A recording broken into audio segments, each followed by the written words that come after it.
persons, if aliens, deported from the United States to Africa. We've seen it before. We had the Afghans here, the Cuban doctors here. There was a deal between Israel and Rwanda to accommodate non-Jews in Rwanda. I don't know how far that's going, but we are welcoming those that have been deported from the United States to Uganda, and they get assimilated here and adopt our way of life, perhaps get citizenship and be a part of the nationhood of this country. But before we get into a topic of discussion, we have a couple of items that highlighted the week that are important that I let you know about them. Now, the NRM officially launched the 2026 presidential portrait with the slogan, "Protecting the Gains." That's something that we shall interest ourselves in. But also, President Museveni wrote a letter directing the Prime Minister to facilitate and the giveaway of Nachivubo drainage channel to real estate developer Tycoon Hamis Chigundu, for redevelopment amid resistance from the Kampala Capital City Authority. We saw the Lord Mayor kind of protesting before the Executive Director of NEMA, and we are following that closely. Whether Chigundu should be given leeway to develop the Nachivubo channel. It's quite big, and they say it's about 9 kilometers, which is quite long too. We shall see what happens. But the problem with Hamisi, he had promised us Nachivubo and all that. We were all excited. We are hosting Chan, but not even a single game is being played at Nachivubo. It looks like Hamis Chigundu played us. Then High Court in Kampala turned down a bail application for Yasin Sechitoreko, a supporter of the National Unity Platform who spent more than 4 years on remand before the General Court Martial on charges of treachery and now full possession of firearms. And this gentleman, there's now that Council Bwenje is here, we shall know why the judicial officers are now hesitant to give these bail applications. And the first Deputy Prime Minister and Minister of the East African Community Affairs, Rebecca Aditwara Kadaga, and the current Parliament Speaker, the Right Honorable Anita Among, are in fierce contest of who is the second chairperson of the National Resistance Movement. Definitely NEC is going to sit. I think about this week we have Bruce here, will give us a brief. And also the District Service Commission chairpersons have challenged the recent report by the Inspectorate of Government in collaboration with the Economic Policy Research Center that highlighted corruption in the recruitment process. The report indicated that over 130,000 senior government workers bribed their way into office, and they were being asked between 40 to 50 million shillings. And we are asking how rotten is the recruitment process at the District Service Commission. To help me discuss more of our topic of discussion is Bruce Wakunda. He's a member of the National Resistance Movement. I have Edgar Mtundisa, East African youth representative there. He's a petroleum engineer. I have Council Bwenje Deus Didit, who is a lawyer. But we also have a guest in Mr. Navasa Alan, who is the chairperson for the Forum for Democratic Change in Rukunjiri District. We are happy to have you, sir. Good morning, Bruce, and welcome to the Big Set. Good morning, Wesige, and good morning to the listeners and my fellow panelists. And thank you for another opportunity. The President's brother, who was told to step down for Wariumus and the rest in the interest of the party. And I was happy with his statement. He says party interests should always come first. I hope there are no other underhand arrangements that were made or deals. But after the first son came, the CDF came out and said, but who gave this one right to contest? We did not clear this one. So did he just think of party interests after the first son and the CDF had literally questioned where he got the audacity? It was very clear. Yeah. And he said he was not looking for clearance to join the UPDF. And the CDF handles that docket. So he was very clear and elaborate in his response. But we are having our activities, starting with the accreditation for NEC is already done. We have elections tomorrow, then on Monday, and also the subsequent days. perhaps the listener out there would want to know, what's with the contestation between Anita Among and Rebecca Kadaga that we didn't see between President Museveni and any other person that would have been interested in the chairmanship of the party? Or even there were young men that wanted to contest against Alhaji Chigongo. Why didn't the sweet talking happen, even with Anita Among, so that she cedes for the right honorable Aritwala Kadaga? I don't know why you think Anita Among should give way for Rebecca Kadaga. But you see, like I've said, the party, the topmost organ of the party sat and they harmonized on some positions. The Secretary General of the NRM said in a press briefing that they had given them 12 hours to sit down on a round table and reach a consensus so that we can have one candidate in Kololo. But if they don't have an agreement of mind and they do not agree on either person making way for the other, then we are going to take it to the ballot. For the party chairman and Chigongo, if the party members deemed it fit that they should be unopposed, then what's wrong with it? Okay. Welcome, Bruce Wakunda. We'll engage you later on the slogan of protecting the gains. But let me welcome Edgar Mtunsa. Good morning and welcome to the Big Set. It's good morning, Banaji, and thank you so much for hosting me today. I also had a very great week, and though it was very interesting, like you earlier mentioned, especially this story around Nachivubo, the channel. And so I think there was a lot of controversy where people think it's a sewage system, but it's not really like a usual sewage thing. It's more of a real natural resource. And also what was interesting was that later you saw when the Lord Mayor tried to get to the executive director of NEMA, and the executive director makes a statement that really shows that Hamis Chugundu had not gotten the certification from NEMA to develop that channel. That's a very interesting story, and I think it's also very worrying because it's that someone can have such amount of security without clearance from NEMA, especially to develop a channel. Is definitely a story that shows a lot of things. The people of Kampala and generally Ugandans that consider the capital very important, right to raise dust on a Miss Chugundu, knowing that he has promised before in a private-public partnerships, and he has not given us the results that we would expect. Nachivubo Stadium without a state-of-the-art stadium and would have at least a facility, but it has not served us well. Before we know it, the president is authoring a letter to the prime minister clearing Ms. Chugundu to develop this channel without the backing of the Kampala Capital City Authority. Yes.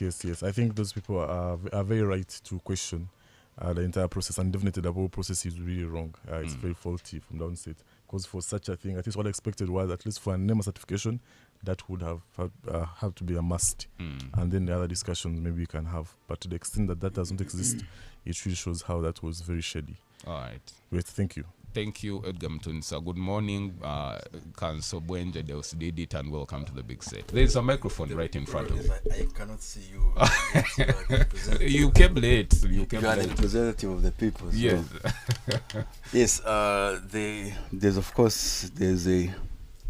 There's a party that we are going to attend later in the day. It is the wedding party for one of ours.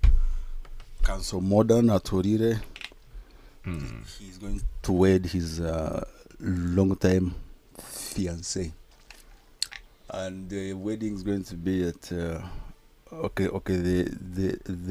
ceremony, of course, is going to be at Riviera Single Management Company Limited here at. Are you making an advert for us to attend? No. I'm just telling you that one of our own is. Of course, you know him. You know him. Yes, he's a colleague. I know him. He's a BSU alumnus, and I think we wish him all the best. Okay. He and his spouse in the future. Okay. Yes, and of course, you asked me about the status of bail applications. I think there's some judges have the opinion that before one has been committed to the High Court, they have no right to apply for bail. Before what is the position of the law? Of course, the position of the law is that whether you are committed to high court or not, you still enjoy the right to apply for bail. And then, of course, as a result of the decision in the Kabas Group versus the Attorney General, the one, of course, of the Supreme Court, I think the interpretation is not the same. Some judges think that unless and before you are arraigned in a magistrate's court for purposes of committal, you do not have a right to apply for bail, not even in the High Court. But of course, that is an erroneous interpretation because the law stipulates that the High Court has unlimited jurisdiction, of course, subject to the Constitution. But if someone is no longer in the court martial, then that person, of course, cannot be nowhere. Okay. So the High Court surely has the required jurisdiction to entertain a bail application of such a person. Okay, but of course, I want to invite these judges to be brave and have have an attitude that the law does not encourage a situation where there is unpredictability. Yes, okay. the position of the law has to be known. Okay. Thank you. Welcome, Council Bwenje Daustidit. Yes, we have a guest. Yes, Alan, about such a person of Rukunji, FDC in Rukunji. Good morning and welcome to the big set. Good morning to everyone and our listeners out there.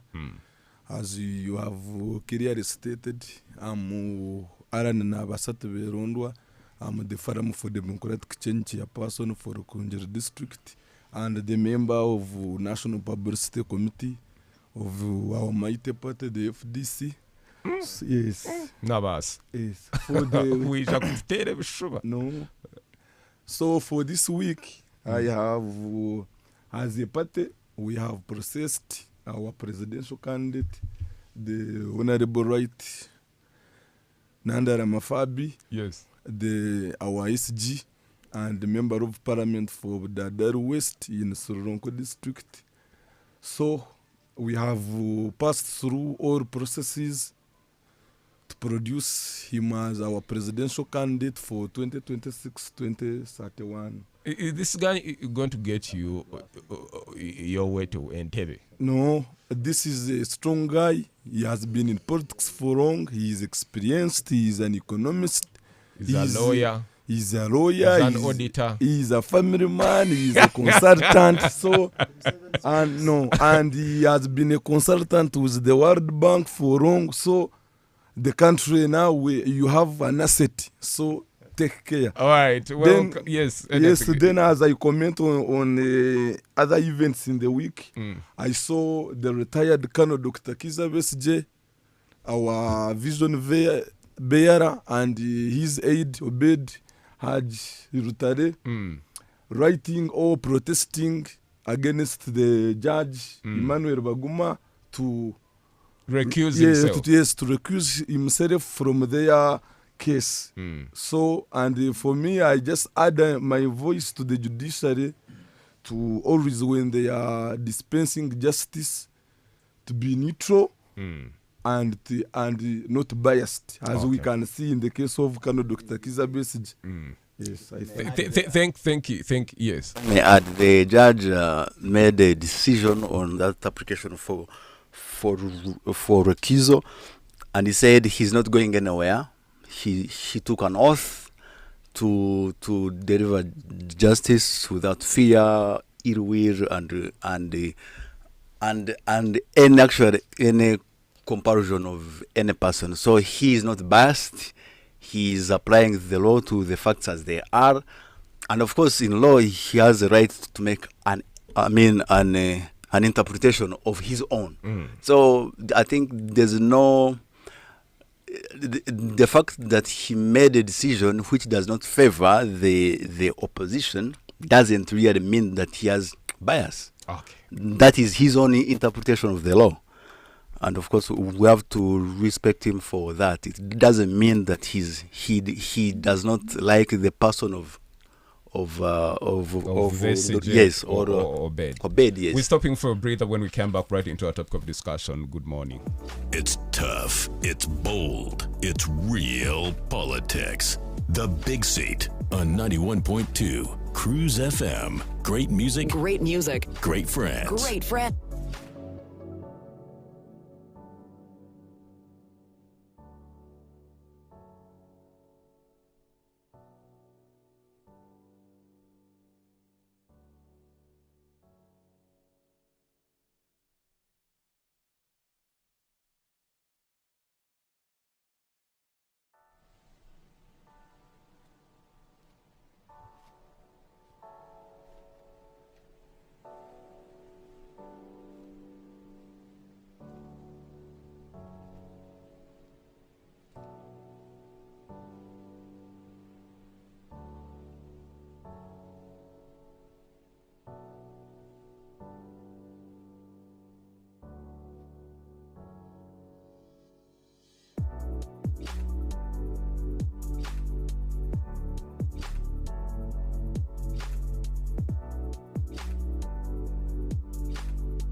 The Big Seat on 91.2 Cruise FM. Great music, great friends. Great friends.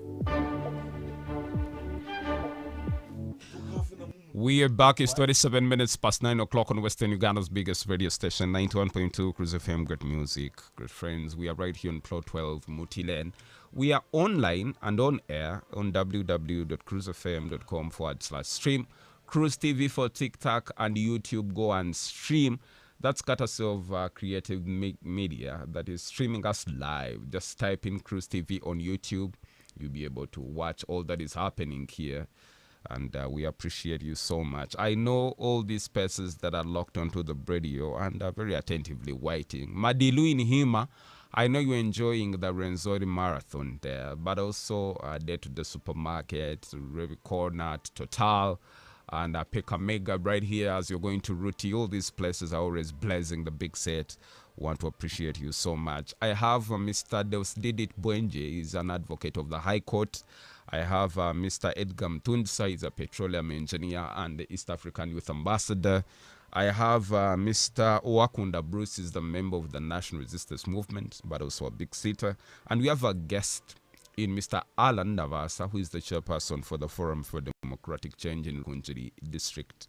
Our topic of discussion this morning is what does it mean to host migrants from the U.S. that have been rejected because of the policy by President Donald Trump. Uganda is the biggest host of refugees and migrants. I think there is no district in this country that doesn't accommodate a foreigner. We know Sudanese, but at least some refugees have been good to Uganda. There is a young man who was just, scouted by the NBA, and he's Sudanese, but he appreciated Uganda in such a marvelous way, and had the flag of our country branded on his coat. That was good. And we had there's a white lady that is, is on one of the athletics teams and competed in, I think, yes, in the Olympics. We've had a couple of other people, especially from outside Uganda, that compete and add value to our country. What does it mean to host the African migrants on our continent? Do we have the resources? Edgar Mtudso.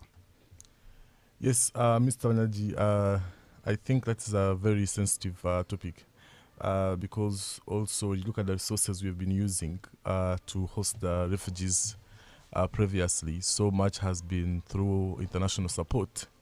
And also I think it has been a political score point for President Museveni. And also, but however, I don't think it's a very good thing. It's generally a bad thing that you just cannot just have such a wide open border policy. So because then we need to interrogate the question of what would make these people be gotten off from the US. What are those reasons that don't apply to us? That somehow for us we can just accept anyone. And also we need to also see that there's a very big difference between the refugees that we've been having, because these refugees have truly been from situations that require such support. There have been wars, there have been a lot of conflict. That's how we've come to have these refugees that we have currently.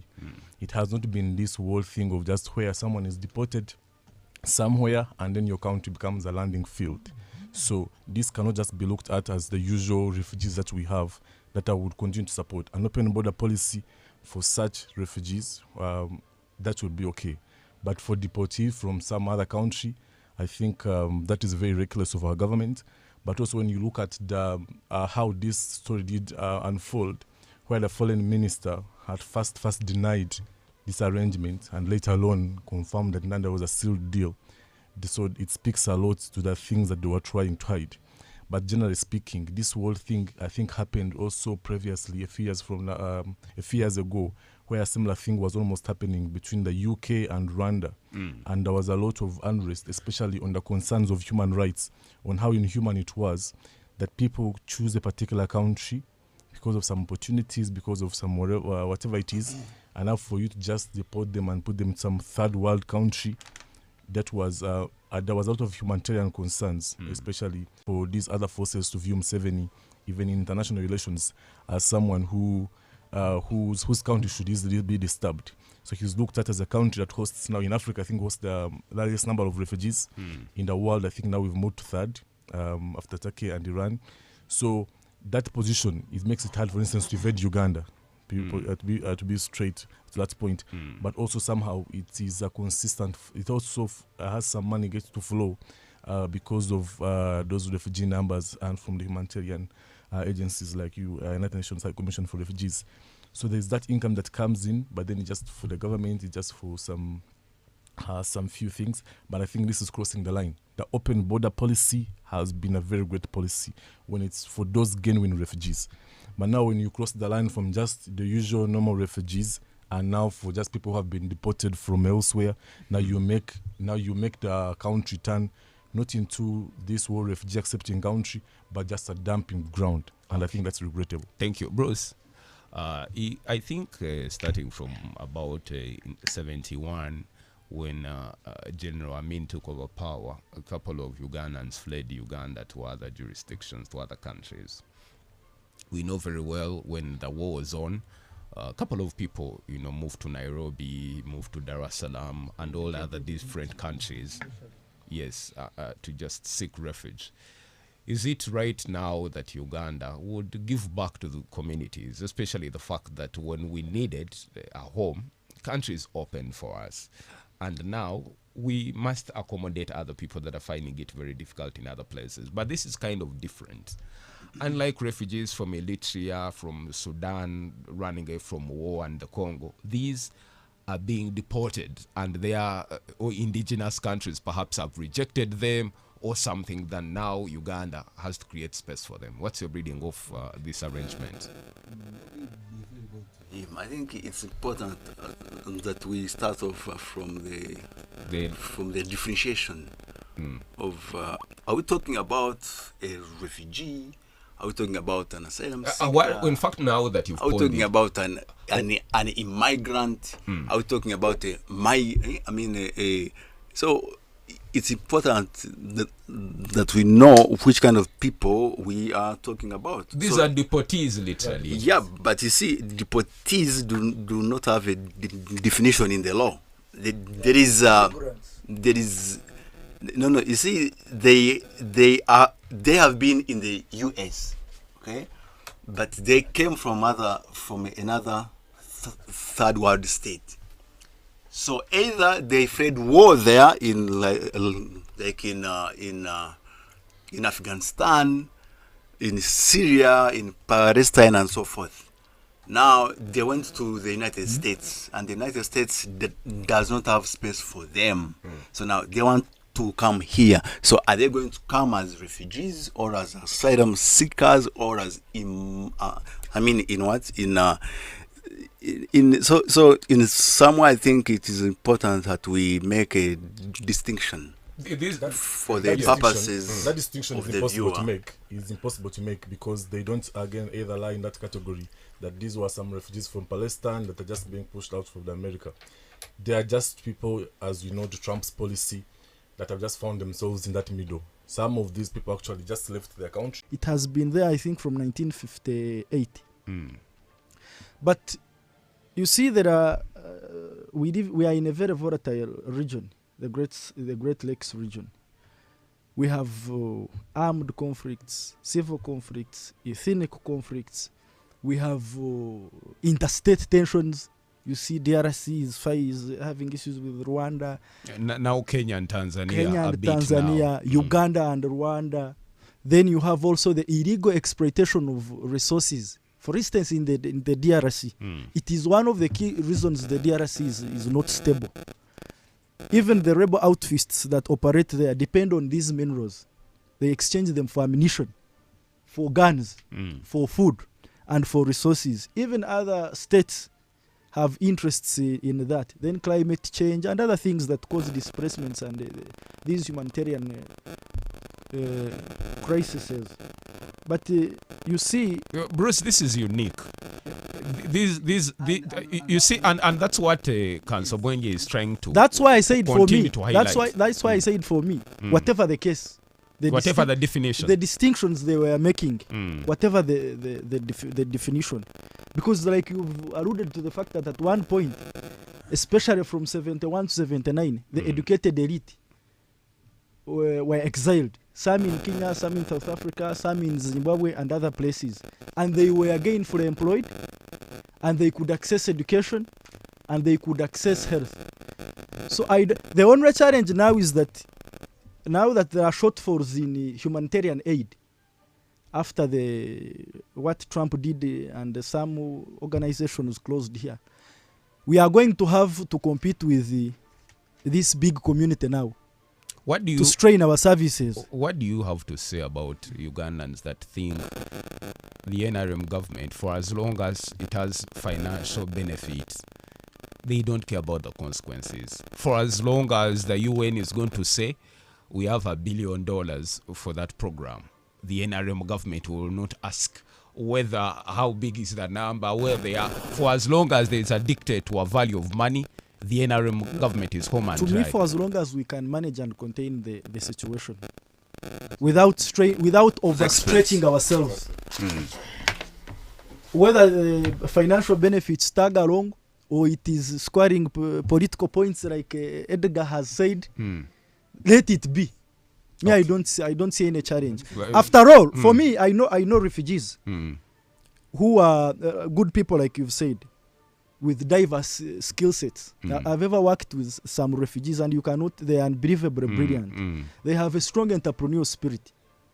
So if they can come around and work and also contribute to the development of the country, as long as they come through proper channels, they are easily verified. Where are the opportunities for work, Bruce? They are managed. When Ugandans cannot even access these opportunities. If Ugandans are failing that have national IDs to get jobs, where is that immigrant going to get that opportunity? We shall share. Okay. I think this decision is very important for the listeners out there. We must answer this one question. and I think also Bruce should attempt to answer that question. What is it that the US cannot uphold with these refugees that somehow was in our interest? Because if you say that as long as they come with good intentions and as long as they enter legal and all that, they are being chased away from US because apparently they didn't enter the US legally. Now, why it makes Uganda... These are violators of the law. That's the... Now it takes us again to which kind of people are we talking about? A refugee is a person who has run away from her or his own native country, either as a result of war, violence, or persecution. These are not either refugees. at the hands of the state or by a third party, and the state is not.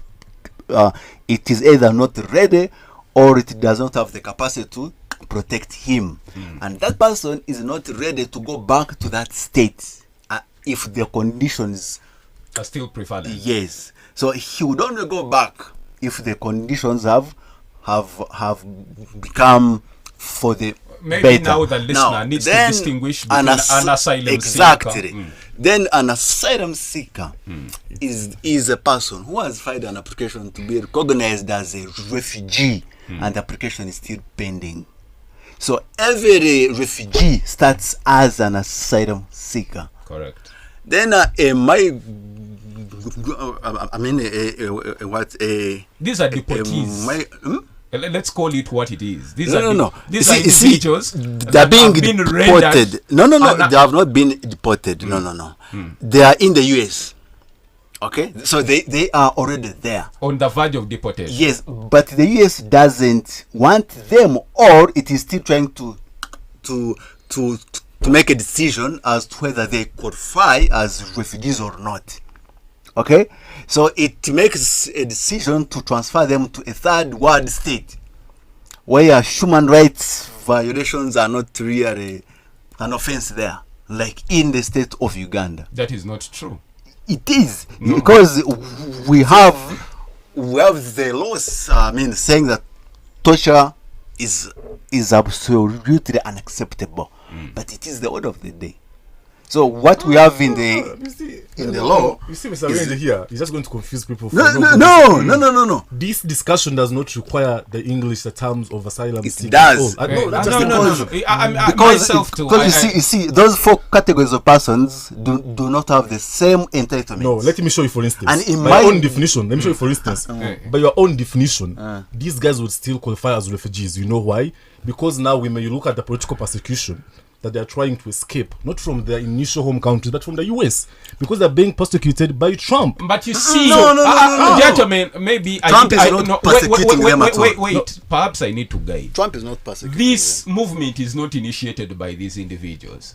This is a situation that has been initiated by the state of the United States. Exactly. It's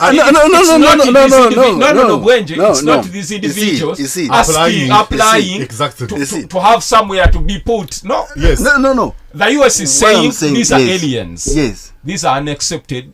They are not. It's not acceptable to keep them resident in the United States. We don't know where to take them, but we are choosing to have an arrangement with a third party who can accommodate them. We don't want them in our country. For what purpose and for how long? Those are the details. Now, to answer that kind of question, you have to know what status are they.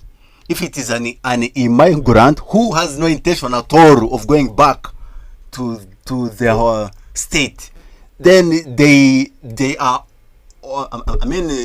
They are here either to get a better job or an education. Okay. So you don't really have to waste a lot of time on them. I think Bruce. Council Ranger is failing to interpret the political element. No. Me. You see, we've I'm lost saying the that discussion. We've that lost the irrespective of who they are, Wait. that irrespective of who they are, we must understand them. Okay, Bruce. We've lost the discussion in legal terms. We are going. The more you try to explain, the more you confuse even the listeners. So Edgar asked me a question. Edgar, at the center of global politics are interests for individual states. That is correct. That is very true. And at the center of statecraft, by the way. First of all, you're saying what are Uganda's interests? One, I've told you we are doing humanitarian work. Second, even if we use it for negotiation to get aid, don't we need the aid? We need it. As long as we can manage the situation and contain it and look after them, for me, I don't see any challenge with it. Whether Museveni's rides on it for political clout, that is... yes, Nabasa. Yes, our listeners there. For me, I'm one of those Ugandans who is against these immigrants. Or our policy, our Uganda's open policy for immigrants. One, these guys, they will come here, they will put pressure on our resources, they will put pressure on our education, health, and economic gains in our country. You see, there was one country called Belarus. So that Belarus, immigrants, yes, immigrants came from Russia, from Romania, and they came to their country, and the indigenous people were assimilated. So to me, as the indigenous Ugandan, I'm very much in fear that those guys from US, they will come here with their negative habits and vices. They are financially stable. They will come here and they assimilate us. So for not me, us assimilating them. Yes, no. Yes. For them, they have an upper hand to assimilate us. Because now in here, for example, here in Mbarara, here in Kakova, one time we are renting some houses there. Then these Congolese came and they increased the rent. So we indigenous people, we were chased. We were renting for 150. Those guys came and they paid the landlord 300. So the landlord said, you see now, you people, you go, I'm going to receive other people. So now there is no how you can say that me, indigenous person, to compete with an American. So they were assimilated here. And at the end of the day, they were among the rebels now in the National Resistance Army rebel outfit led by General Yoweri Kaguta Museveni. Those Rwijemas, those Kabagambes, those Kagames, they were here fighting our government. The Bainganas, yes, the Binganas, the Bunyenyejis, they came here and they caused us trouble. So for me, and some have even refused to leave. Yes. The Bujingos, and the others end up being ministers in our territory. The foreigners, they were ministers in our territory. So I'm very much fearful that those guys from there, they will come here and they will cause trouble. But for General Museveni, for him, he is very okay with them, because now for him he has turned to be a businessman. You see, these people, they came with benefits. They came with benefits, financial benefits. Security-wise, they will come, they will be incorporated in our security. They will register as voters and they will vote the government. Because you cannot be an immigrant and you vote out against the government which hosts you. For example, here in Sinjur, we have very many refugees who are voting NRM 100%. That's why now in Sinjur and Koboko and Zombo, those people, they vote NRM 100%. Reasons, they are protecting their interests. They have even been recruited in our public service. For example, I know one of the PS here. He's from that side. I know the councillors. Yes, I know one of the councillors here in Mbarara who have been a refugee, but now he is representing a certain ward in our state council. So when we don't awake, we are facing existential threat. Yes. Those people, they will come here and they will take all our assets. Yes. For example, now we're to the financial. When you go to the financial system, these guys, they have come here, they have opened branches of these kafunas all over Uganda. They are the one with cash. They have taken all our assets, our IDs, they are with foreigners. You see, and you see now, for us as the No, but you see, now as a here, to develop my point hey, again. please, Yes, let's allow him okay. conclude. To protect me, Hey. protect the me, host has conflict of interest protect in, me. in money lending issues. protect me, sir. So now, Yes, for me as a poor Ugandan, yes. I'm urging our authorities to first, at least you first scrutinize those migrants. When we are welcoming them, let us have at least expertise. I mean, those with skilled labor, which can help us. Not every Dick and Tom from Iran, from Russia, from where to be here as in the name of a migrant.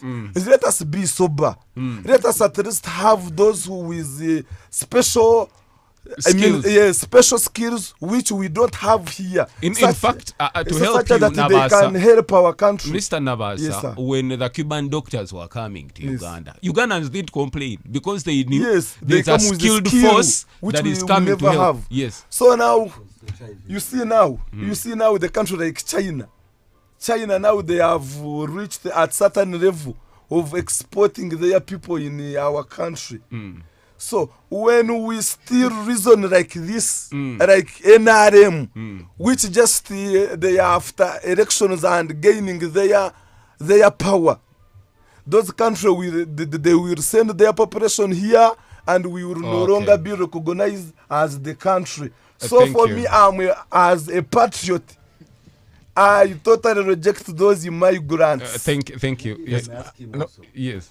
Is he aware that there are supporters and members of the FDC who have fled the borders of Uganda, in Germany, in Switzerland, in Belgium, and so forth?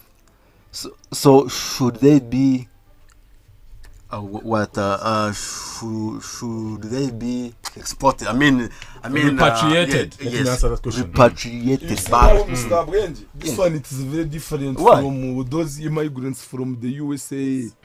Ours they are different, like the likes of Nyanzi, Stella Nyanzi. Nyanzi was Kakwenza. yes, Kakwenza. They were persecuted from here. For them, they are asylum seekers. But those from USA, they have not been persecuted in the US. They are they are living in their Let's stop quality for a life. break. When we come You back. see, you are confusing people, Mr. Bwenji. Yes, yes, they are from USA. If it is from the Oh, in other the third US. world countries, there would be a Okay. direct flight from the third world country to I think Uganda. Let's stop for a break. But Let's now let's they are link from up in the direct second from hour. the Good morning. US. It's tough. It's bold. It's real politics. The Big Seat on 91.2 Cruise FM. Great music, Great music. great friends. Great friends.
real politics. The Big Seat on 91.2 Cruise FM. Great music. Great music. Great friends. Great friends.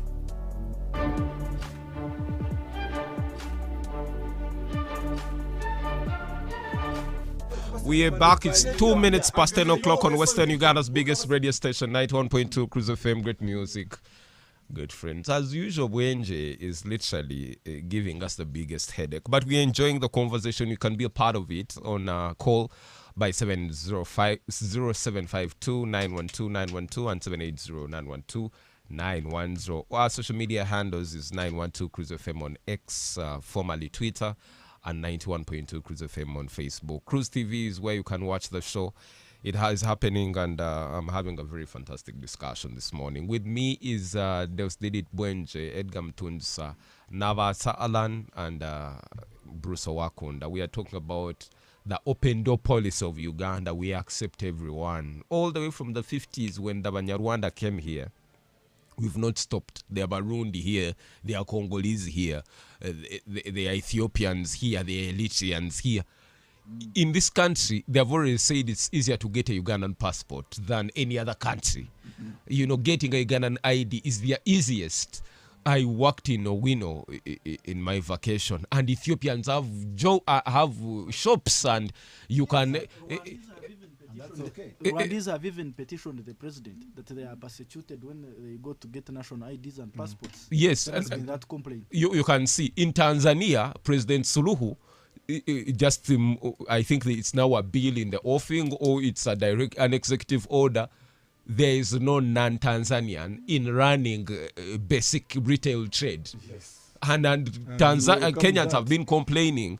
But here in Uganda, I can come from Burundi and set up shop and sell and don't even pay tax, and everything is okay. But you should also, before you should also set, he should also set the record straight. Yes. There is a picture he's trying to paint here, an impression that whoever comes is not like some Rwandese who came in 1959. Some are citizens by law. So he should not say that whoever is here is automatically a foreigner, should go back, should and not go to school, should not get services. And also, he should be mindful that there are people who are running away because they have no hope.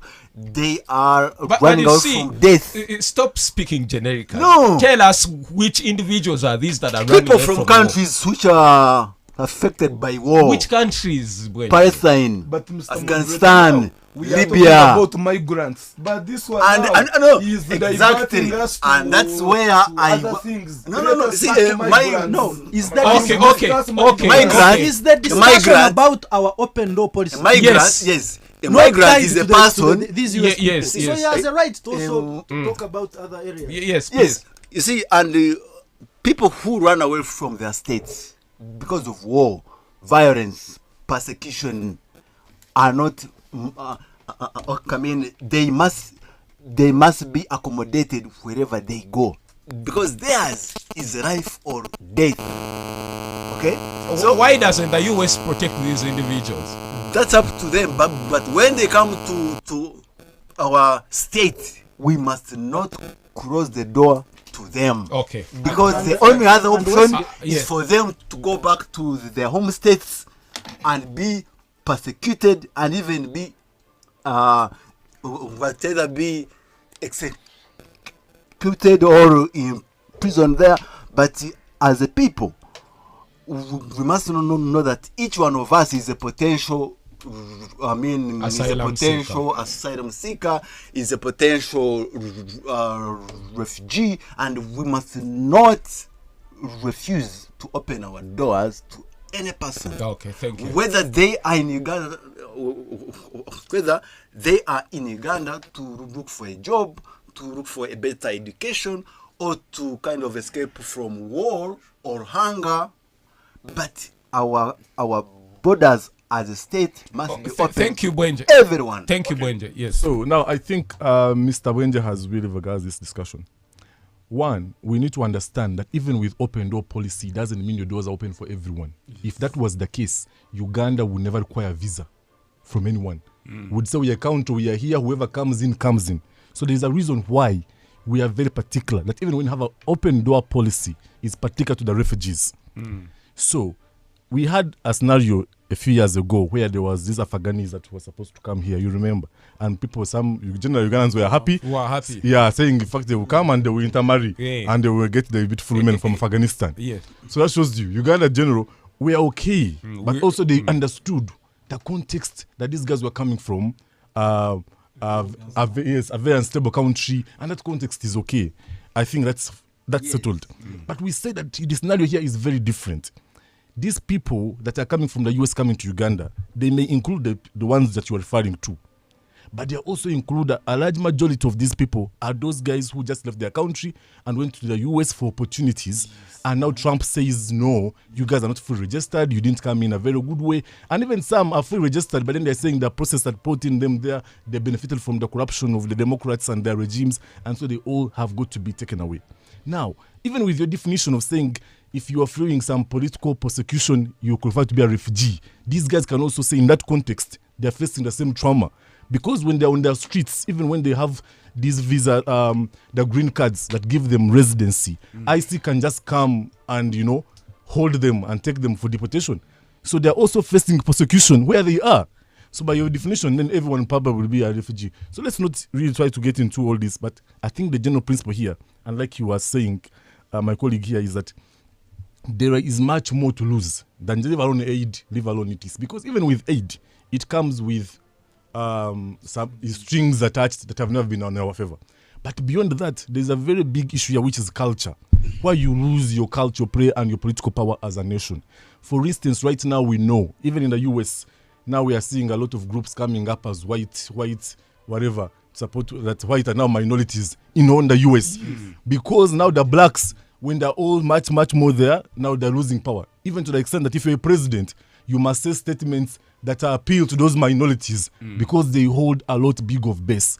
Now, if this policy continues this recklessly and in really such a stupid, barbaric manner, what will happen then is that you end up in such a situation where in the future 10 years, 20 years from now, you West Gabanyaji, you will not matter because you will be part of the minority. You are the Ugandan. Yes. But all these guys who came from wherever, established their culture, now you're saying you have an anti-homosexuality law.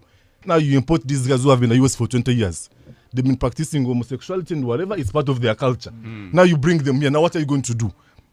Will you also consider them and repeal your law or whatever, also consider their opinion because they stay here?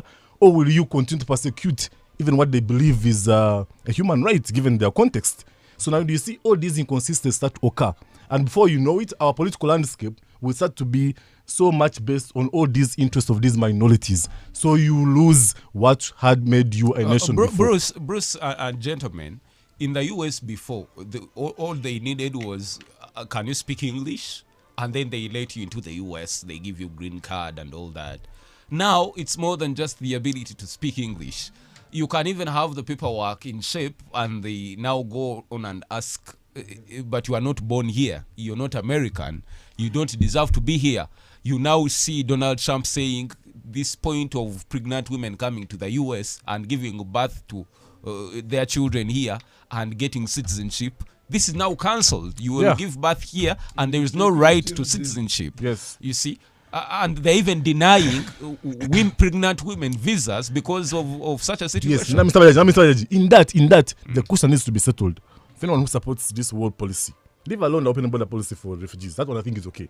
Who supports this world dumping must answer that question as to why he thinks it's in the best interest of the US to say we don't need these people, but somehow it's the interest of African countries to do that.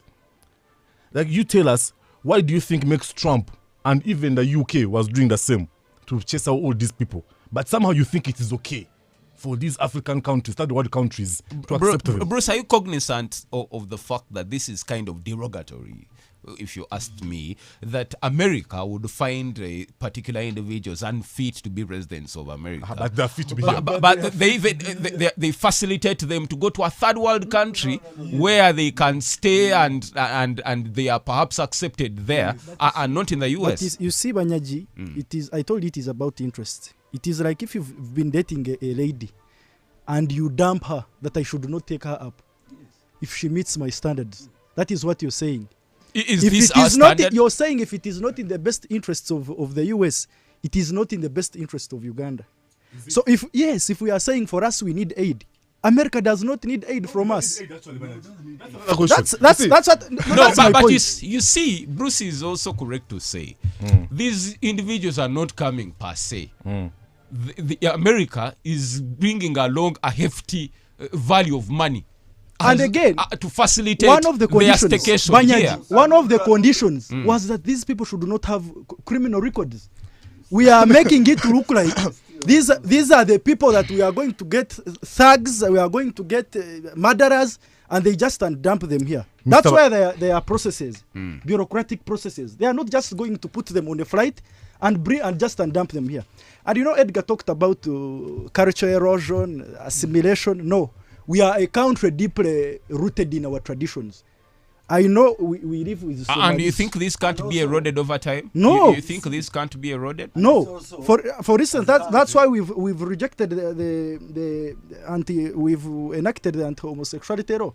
If they bring them here to Uganda, they are not going to be outlaws. They are supposed to work within the legal framework that governs this country. Mr. Banyaji, wait, Banyaji. But are they coming and do you want to say the borders of Uganda by force, or they also have a after all, for me, I think these are brothers who are also running off from racial segregation and also other forms of persecution. Let them come and Mr. Banyaji, let me make it very clear. Let's hear Edgar. Just a bit issue of culture.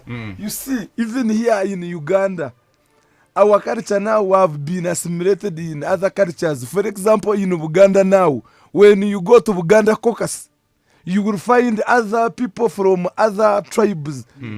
That is you correct. See now that you is true. Yes, now you but go. What is wrong with you? See now you go to Zimbabwe now. It is in Uganda, but their culture now they are Chinyankore. So the real Uganda now. They are being assimilated. You see now if you want that, we must protect our cultures now. Mr. Navansa, what you're advocating for is going to throw Uganda in some other day. Go to Mubende here, Kasambia, Kasanda, Tiabanyankore. Go to Nakaseke, Ruwero area. They are Banyarwanda, they are Bahima. You see, for me, they are Banyankore, they are Bachiga. For me, I've lived with Indians and worked for them before. But I've never been to a Hindu temple. Or when I die, I don't think my body is going to be burnt and ashes put in Victoria. And that's why for me, to say that because we are tolerant to other people with different cultures, we must also adopt those cultures. But does it worry how many relatives of yours are married to Somalis? Bruce, this gentleman is raising a fear that all Ugandans could have. No. Isn't there a possibility, Council Bwenje and Bruce Owakunda, that these individuals would erode our culture? Yes. They only erode your culture if you are weak. And probably we are weak. And we should not fear, and we should not fear to compete with them. But Let's come down. we've lived with them for generations. I don't know why you think that after Bruce today. gave us a very interesting question, which highlights a lot. He asked on this whole issue of how people keep their cultures, and that's where the problem starts. He asked him, how many guys do you know who are married to Somalis? Implying when Somalis come here, they marry each other. So now what that happens, 50 years, just try to look ahead, 50 years. They could surpass our They could population. surpass the population. What does that mean? No. What does that mean? No, listen. wait. Please listen. What does therefore that mean? That means that therefore, even for the policies, the politics then gets to be shaped by them. Yes. Because they vote more people? Yes. Please. Now, if you don't understand, No, let me take you to the global. Let me take you to global politics. No. No, listen. Let me say something. Let me say something. His opinion is based on the presumption that while the population of Afghanese is going up, ours is stagnant. But we should also be sharp and we produce more. But no, But the moment but you we see, do not, gentlemen, the Red Indians at one point they were the biggest population in the United States, but now they are minority. No, they were producing, but indeed they were superseded by the numbers of other groups. because they failed to compete. Look at now. So now, wait. Competition is the Let's get to the lifeline of the show. Yes. What when the guy is talking about therefore is that this is good as long as we shall compete in the competition of who produces more. This is nonsense. So the country that in Wendy's site of country future is that now we should go into who produces more. That's how nonsense and barbaric this policy is. But let me just highlight a few things. Please. So that alone shows you. So this is a very existential threat, which is not just it has happened before. Right now in the US, right now in the US, the black even Tucker Carlson had a show recently where they were interrogating the fact that if a black man dies right now, if a white man shoots a black person, it's a whole issue. The black movement, whatever, the policy. But when they kill a white person, it's normal.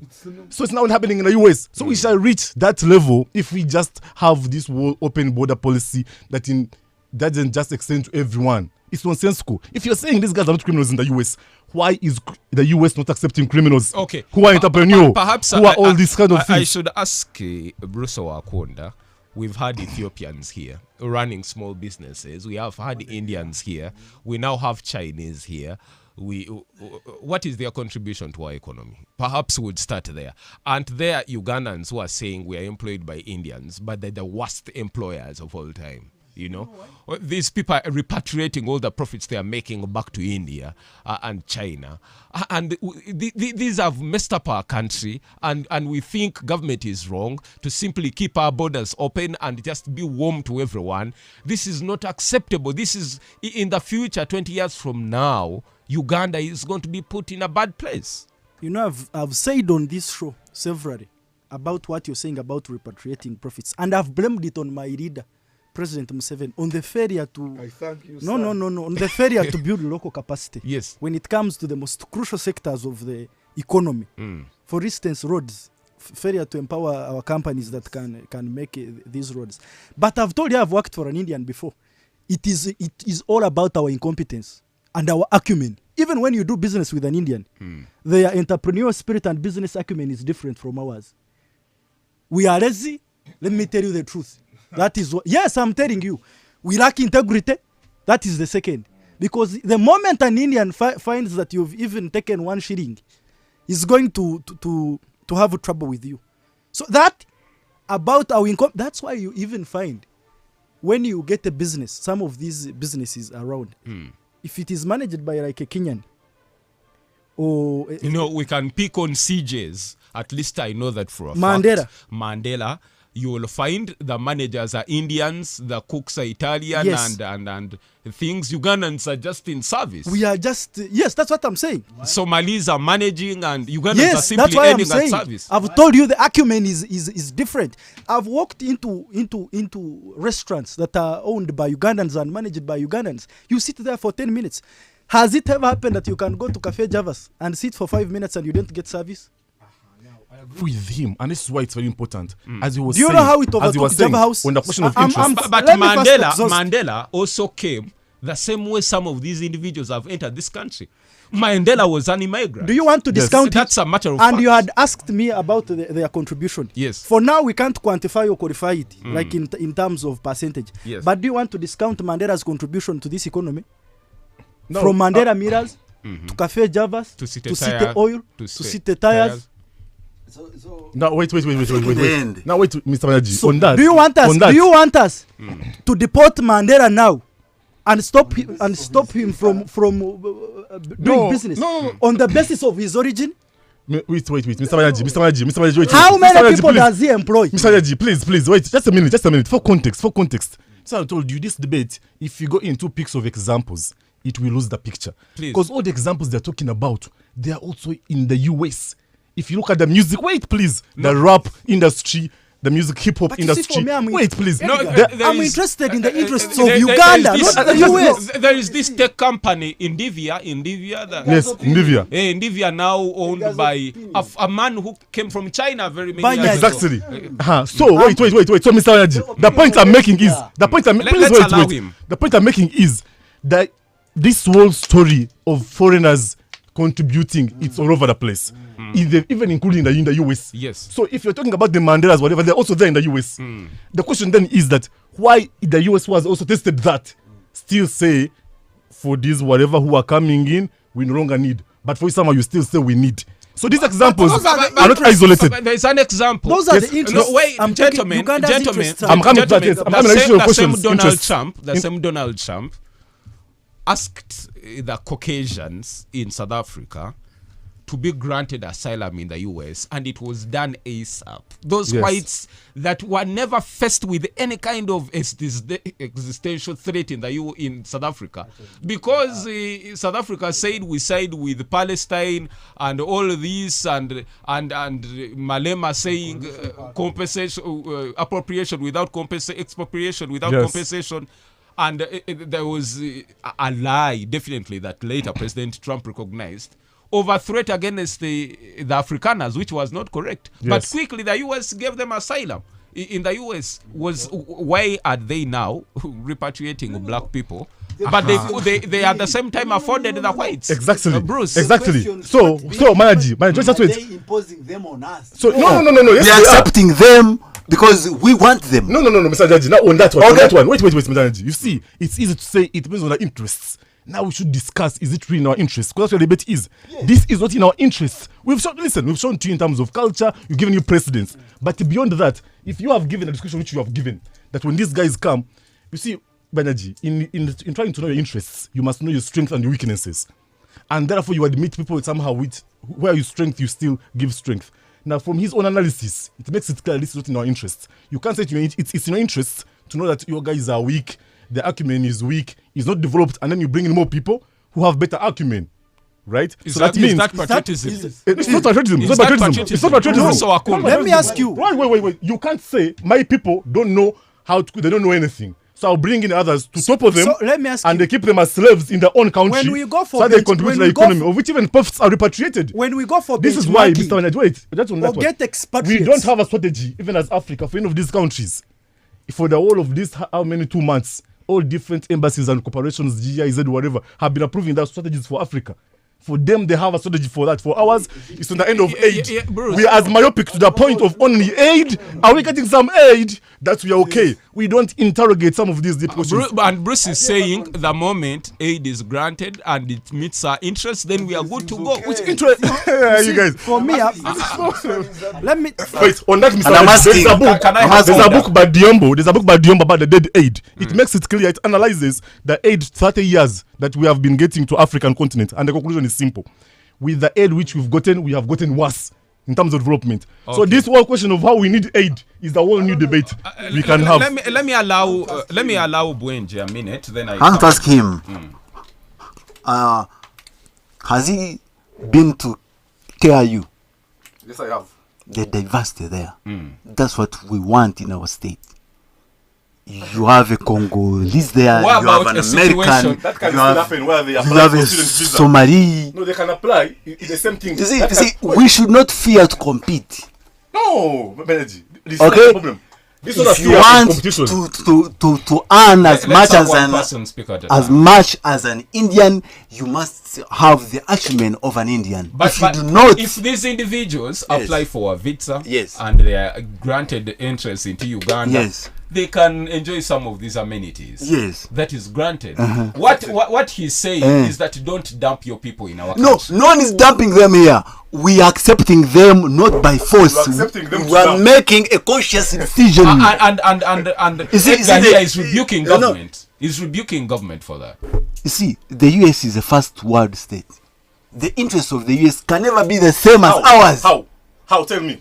The interest of the US, the interest of the US is to grow economically, is to become whatever in terms of security, to have the best security. Tell me, how are your interests in security, for instance, different from the US? Okay. Is yours to get worse? Let me hear from Bruce and I go to the callers. Yes. You see, for me, I'm not here to defend the interests of the US. For me, my interests are the interests of the country. Because if you fear assimilation and you fear that they are going to overtake your population, why are you not afraid? Yet they are the biggest players in manufacturing, in services, in industries. Why are you not afraid of working for them and getting a payment? Why are you not afraid of them, that some of them are the biggest taxpayers in this country? And when you say that we are unpatriotic because I've said we are incompetent, we do shady work, we can't manage our own affairs. Those are points of fact. Yes, those are points of fact. Yes. And there is data to prove that, by the way. Let me ask you, you mean when we get expatriates or we go for benchmarking, I see he's one of the people that like those Ivy Leagues. I know him, Edgar. Wants to go to Harvard. Yes. Man. He wants to go to Oxford, to Yale. In a business flight. Yes. Wouldn't you be unpatriotic for you to leave Makerere University and go to Oxford? Now, let me respond to that. Look, Mr. Manaji, wait now. His concern, yes. Yes. Let's have order. Yes. Let me come to that. Because now, Mr. Manaji, as how he's saying, we are saying no problem with that. And guess what? Those guys currently, if they want to compete me, they can compete me legally. A US citizen can come here, register a company, and run a company and pay their taxes. They will get a visa, they will do whatever, there will be an independent world. Oh, that process is there. No one is saying, let's close Uganda, no investor, no foreign guy can come in. That's a whole different debate. Just like me, when I'm going to the US to go to Harvard, like she's talking about, I want just to go, the government of Uganda won't just strike a deal to dump all Africans to go to Harvard. I will apply from the personal merit on whether you apply or whatever, and then they will do a whole background search on me, all these kind of things. All those things already exist in the status quo. So no problem with the competition, with whatever. Okay. It's capitalism. But to dump as a policy, okay. No, wait, gentlemen. We are not here for ourselves. Let's pick some. No. Let's get some feedback on X. Gentlemen, let me get to the MVPs of the show, the callers and those that send the feedback. Dallas officials saying Uganda's decision to accept African migrants deported from the US under the Donald Trump immigration crackdown is a complex issue, showcasing both solidarity with fellow Africans and potential strain on Uganda's resources, sparking debates on national capacity, economic impact, and humanitarian obligations. Uganda's decision also raises questions about the country's ability to provide adequate support and services to the deportees, including healthcare, education, and job opportunities, while addressing its own needs for the citizens. You're listening all the way from KIU in Ishakabushenyi. Thank you, Dallas official. You've done good. Then, Godfrey Ntare, you're saying it is only these third world countries where you find such arrangements and agreements going on. We need to explore more on how this happens. Of course, it's a one-man decision. He's trying to clear his foreign policy. We shouldn't put the burden on MPs and ministers. Then Makumbi, you're saying foreign revenue generation is okay.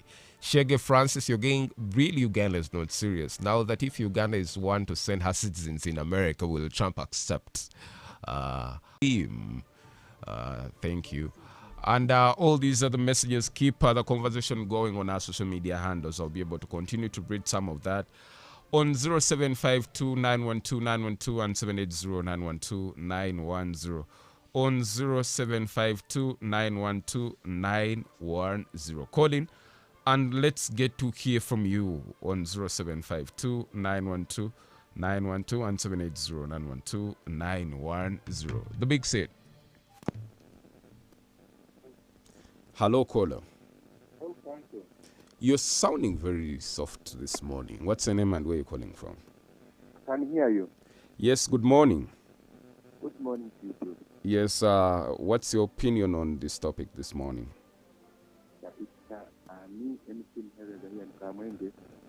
Mujeres, are you speaking very soft, my listener? Okay, let me get back to you. Okay.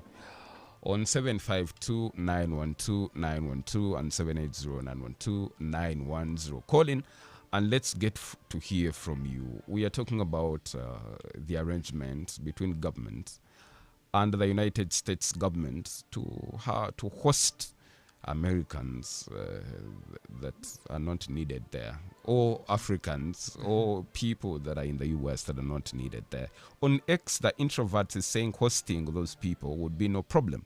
But my question remains, who is supposed to take care of them? Unlike the refugees who are under the UN, who is in charge of these deportees? That's a question. Iraka ry'omuntu wabutosha, you're saying that's burdening our nation. Why can't those Africans return to their African countries? Derek Official, you're saying Uganda, why? Imagine the number of refugees we already have from our neighboring countries. And the streets are now full of street kids in Mbarara, especially as a result of refugees. Kakuru Dickens, you're saying, indeed, this is an extra burden on our country. Innocent Ajuna, you're saying, but why does this always happen when we are almost voting? Andrew Tumusime is saying, we have the question of the Balalo who don't have where to stay, where to go. And now we are bringing in deportees. Matsko Jukens, you're listening all the way from Uganda University. Christopher Bakora is saying Uganda's move shows solidarity with fellow Africans. Akiki Frank, you're saying this is a burden and total madness. And I have big seaters that are on radio. Christopher Betunga, lawyer at LDC. You're catching the show. I want to appreciate you very much. Safra is listening again. Safra, thank you so much for listening to the show, and you're saying it's a fantastic topic. And all of you that are locked onto the radio, we appreciate you so much. I have teacher Agaba Benson. You're listening to the Big Set. Thank you so much. Let me pick one or two calls before I get back to the panel on 752-912-912 and 780-912-910. Call in and let's get to hear from you. The Big Set. Morning, Mr. Jabanyag and all panelists in the studio. Loud and clear. What's your name and where you calling from? As usual, Kayongo Zubail in Bara 2 miles, Arsenal Blood. Yes, Zubail. Refugees couldn't do with any problem in the country, but we have a problem of those people in the government who are always empty stomach. For them, they use that access of refugees to demand money from those companies supporting those refugees, so that they can start their own programs. Like the same thing they did in COVID-19. They effect COVID-19 in every different areas so that the country can be under lockdown and receive money and start their own programs. And at the end of the day, they received that money and start their own programs like new structures. And some of them named that those new structures in COVID-19, and we know where those structures are located. Have a good morning, Banyaji. I appreciate you so much. Let's pick more of the calls on 752-912-912 and 780-912-910. The Big Set. Yes, hello? Yes, turn down the volume of your radio. Okay, fine. Yes. This is Everest calling in from Kachamba, Ranyamahende. Yes, Everest. Thank you for the nice discussion. And I've been here listening. Yes, please. So, to the matter, it's really not good for Uganda to accept all those migrants from outside, because it is going to impact us as a country. Because as someone has been saying there, when they come, they are going to enjoy our resources when we are here starving as Ugandans, and which is actually not good. All right, I appreciate Otherwise, thank you for the show. All right. Agawa in Sinjuro Madilu in Hima, and then there's a gentleman at Mile Kubiri here, and there's so many callers, Christian Saja, and there's so many that always take time to call in. I appreciate you. I hope to hear from you going forward. Let me come back in studio. Yes, Wenj. As we talk about this important issue, we should not lose the fact that every one of us, at any one time, either now or in the near future, can find a reason to run away from Uganda. Either because the economic condition is so bad, or because the government of the day is against you. And it would be so unfair for another country to refuse to open its door for you just because you come from a state called Uganda. Okay, and the opinions of my friends here is a recipe for xenophobia, for tribalism, for racism, and we should not have any space for them in our state. The fear that these people are going to come here and they start up businesses and they become richer than we are is not a fear founded on reason. Okay, it is actually a fear founded on fear. What we should do is to learn to compete. Competition is the way to go. If you do not compete, you become extinct. Okay, so irrespective of the color of that person's skin, irrespective of the reason they are in Uganda, either because they are fleeing from political persecution, or from famine, or from hunger, or from war, or from the effects of climate change, or they want a better job, or they want a better education, we should open our doors for them. Because tomorrow, it is us. Okay? I'm not saying that we should just say, come, but we should not really give, we should not consider the color of their skin. We should not actually, maybe what I fear is that, for example, if a refugee came from the Republic of Kenya, he might not be safe here in Uganda. The government of Uganda might not protect him because of what they did to Dr. SJ. Because I have a fear that the government of Uganda, I think it is too tight with the government of Kenya. So if a person is saying that the Republic of Kenya is persecuting me, then that person is not safe here. Okay? That is my fear. And also, of course, the members of the LGBTQ. I want the government of the Republic of Uganda to assure them that they are safe in our borders. Okay. What we should recognize, as a matter of fact, these individuals are not stateless. They hold passports. It's not that there is no country they subscribe to. These countries have countries they come from. Why aren't they going back to their... There. Why? How? You see, you cannot ask a person, why don't you go back? No. Why not? No. Why not? You see the reason why I can have the right to move from here to Kampala to Karamoja to Shenyi is because I have the freedom of the right to choose where to be. So you cannot ask me, why don't you want to go back? Now, if the Democratic Republic of Congo is not safe, why should I go back there? It's not from DRC. We have DRC refugees here. No. You see, these are... I think we are discussing the broader policy. Yes. These are African people. They are our next of kin. Actually, even if they came from Saudi Arabia, from Vietnam, from Cambodia, from Russia, from as far as Norway, we must not send them back. Thank you. I think Sobgenje here, you should call us for another show, and we lecture her now on international law in general. I think he missed. I think you just went to school. You never studied. No, you never studied. You never studied anything. Because now, Sobgenje, yes. No, you didn't. Because as we conclude on this topic, because the arguments are very worrying. Now I wonder if the world is as easy as you paint it. That just go anywhere. Tomorrow it can be you. Why do we need visas? Like, why can't I just wake up here and go to Russia? Why can't I just Russia and just wake up and go to Nairobi? Why don't we have the world that is like that? That's why so you fail to understand. But no, why don't you go to Russia? We do not have African community. No, wait. So, a listener here asked if they were Ugandans and felt threatened here, would the Ugandan government say, we don't want these individuals here, we are sending them to US? Would they be accepted? Would they be accepted in the US? Exactly. So that's the thing. Now you see. So now let me come to that. So Mr. Wanyaji, the listeners should really disregard what Wenje was talking about. It does not recognize. It is it's full of a lot of ignorance of how international law works and how systems work and how migration does operate. There's a lot of things that you have got to certify.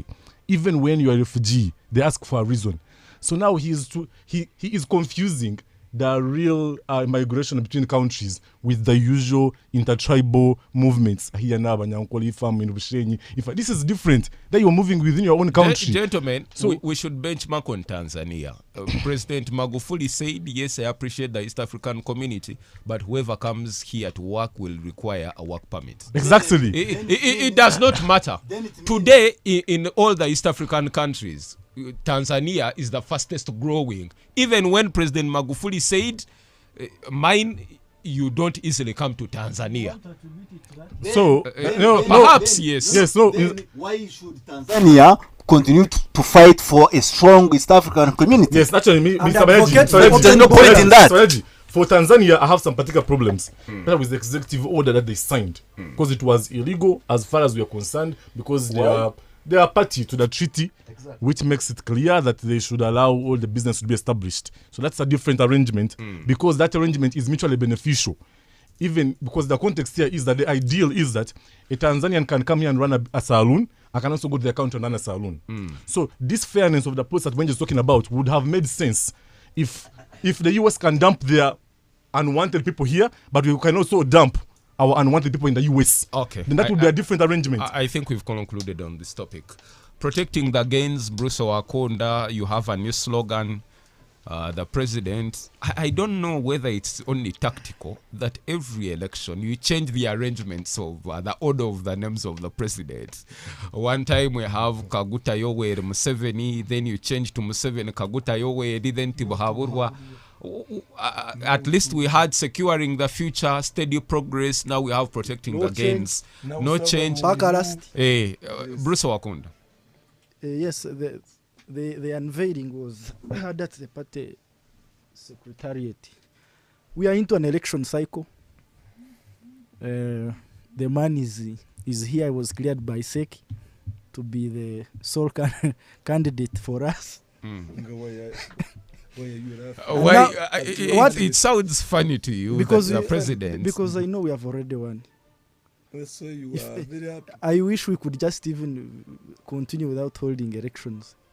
Because you can already see the confusion. What are these gains that you're protecting this time over around? the 40 years? However much you disagree and you don't agree with the system, like my friend here, there must be gains to protect.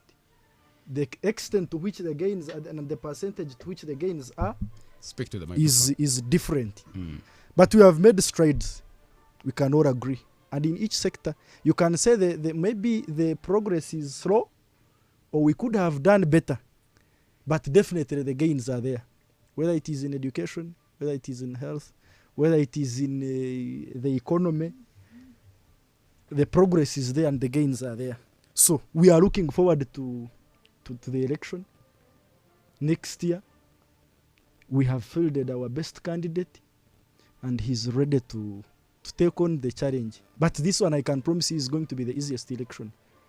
About changing names, somebody was making a joke that now Yoweri Kaguta Tibuhaburwa those are just 5 years. This is another person. So there are another 40 years to come for Tibuhaburwa. Yes. That's it. Okay. We are just consolidating the gains. He has said that we have fronted our best candidate. Bamsab is not the best, because the word best means there's a range of choices, of options, and you choose from. But this is a person who has just been so the position of the flag bearer of the chairperson of the NRM is ring-faced only to him, and you're talking about the gains after 40 years. That is unbelievable. That is unbelievable, and that's actually shameful. So where this time we expressed interest? No. So if there's nobody who expressed interest, why do you have to choose a sole candidate? Why? A sole? No. A sole candidate means that no one else is supposed to. No. Yes. What does? Yes, a sole candidate. You see, there's a difference between a sole candidate, Bruce, and an unopposed candidate. Bruce, you're going to find it difficult to defend. The truth is, there was a closed kind of There's this thing that was created around there's even an aspirant who came. Who has expressed interest and been No, there was an aspirant who came, young man, and they told him that the forms are over. Who? It was to It's as if you don't know. Yes. Who? They told him the forms are out of stock. We don't have them, but they cannot do the same to Museveni. Just forms, they are not even 4 pages long, and you say the entire NRM, the strongest party in our state, cannot even afford to photocopy for an aspirant 4 pages. That is unacceptable from a mass party. But it is already See, acceptable. I find the petition there. What was so difficult for the NRM to allow individuals that wanted to stand against the president and have a vote at Kololo, lining up, having the president and other candidates. We have candidates line up behind their preferred candidates. Who expressed interest and was denied? Me, I'm not aware. Who? Tumuhimbise who? Tumuhimbise Gerard. Me, I don't know of anyone who wanted to speak. Okay. Okay. I'm not aware. Protecting the gains, Edgar Mtunsa. Yes, well, I think in terms of creativity, that was a great slogan. I think whoever drafted the slogan are really a great team. Definitely. But of course, now you see the games of NRM are interesting. It's one of the reasons why I think that our president is one who has the strongest speeches in the entire world. He's the one person who will give you a State of Nation address that is supposed to be present, as many people have noted, but it's always rooted in history. So you see a lot of our games are always, we used to, it was this bad, and it was, we got you from worse to bad. So in principle, you can see there was an improvement. But I don't think a lot of people feel like there have been gains worthy of what a 4-decade leadership should have had.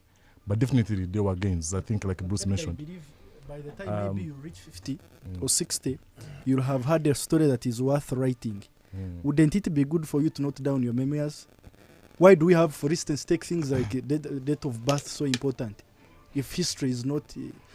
in fact, that's why he was attacking Wenje when he talked about the humanitarian part of this aspect we are discussing, of the refugees, saying maybe next time it is us.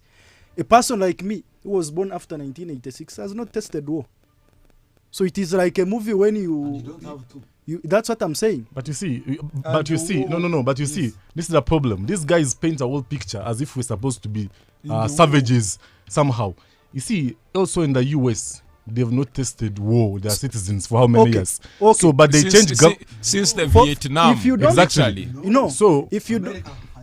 With since Iraq. the 1800s. That's why we know that. China's we're taken over. No, I get that. Because China has no war. No, but listen. If you but America is always in war. That's what I understand what you're saying, but please, Wayne, don't confuse.